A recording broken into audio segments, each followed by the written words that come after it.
Brief summary of the book. The Complete Guide to Fasting by Fung. Heal your body through intermittent, alternate day and extended fasting promotes fasting as a treatment for obesity and diabetes.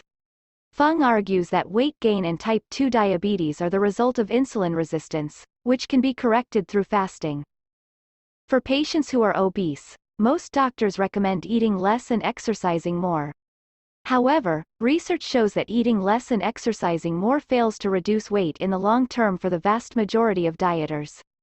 Obesity has become a major epidemic in the United States, yet doctors have continued to recommend the same failed program. The problem with most diets is that weight gain is tied closely to insulin levels.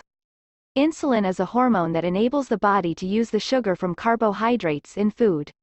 When insulin levels are low, the body taps fat reserves for energy. When insulin levels are high, the fat reserves are shut off, and the body burns easily accessible sugars, such as glycogen. When a person with high insulin levels goes on a diet, the body cannot access fat stores. Instead, the body demands more food through hunger or slows down metabolism. As a result, there is no weight loss. Fasting, on the other hand, quickly reduces insulin levels because insulin falls when a person doesn't eat. Fasting allows the body to access fat stores, leading to weight loss and a recalibration of insulin in the body. This helps keep weight down permanently. Similarly, fasting helps with type 2 diabetes, a disease that can lead to shorter life expectancy, heart disease, kidney failure, and blindness. Type 2 diabetes is caused by insulin resistance. When cells become insulin resistant, more and more insulin is needed to process sugar. Doctors prescribe extra insulin, which further increases insulin resistance, requiring higher and higher doses. Current treatment makes type 2 diabetes worse, not better. Fasting, however, quickly decreases insulin levels. This, in turn, lowers insulin resistance. Fasting can reduce the amount of insulin treatments a patient needs and bring type 2 diabetes under control. Many people worry that they won't be able to maintain a fast. In fact, fasting is easier than most diets.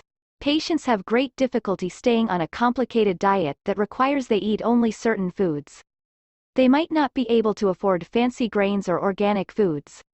But fasting is simple and inexpensive to implement. There are many myths about the dangers of fasting. For example, some people who oppose fasting argue that fasting places dieters in starvation mode, causing the metabolism to slow and the body to shut down.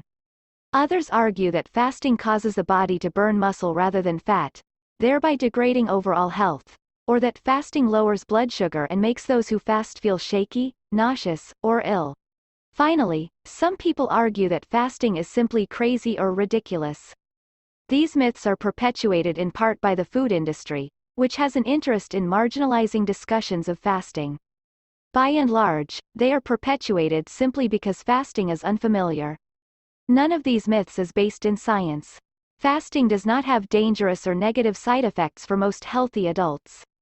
Children, pregnant women, and people with anorexia should not fast, and individuals on medication should consult their doctors before fasting.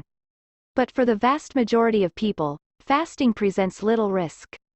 In fact, cultures throughout the world have used fasting as a spiritual and health practice for thousands of years. It is a safe and effective way to diet. It offers numerous health benefits and little downside. For example, fasting increases the production of growth hormone, which benefits athletes by maintaining muscle and bone and decreasing recovery times. Fasting increases mental activity. In the evolutionary past, when people were hungry, they became more focused in order to find food. Rats who fast show increased motor coordination and memory. Fasting may slow aging by promoting the growth of new cells and cleansing the body of old ones. Fasting should be supplemented with healthy eating. Low-carb diets can provide some of the benefits of fasting. Dieters should avoid processed foods in favor of real foods that can be identified as something that was alive or came out of the ground. Read the book to know more. Thank you.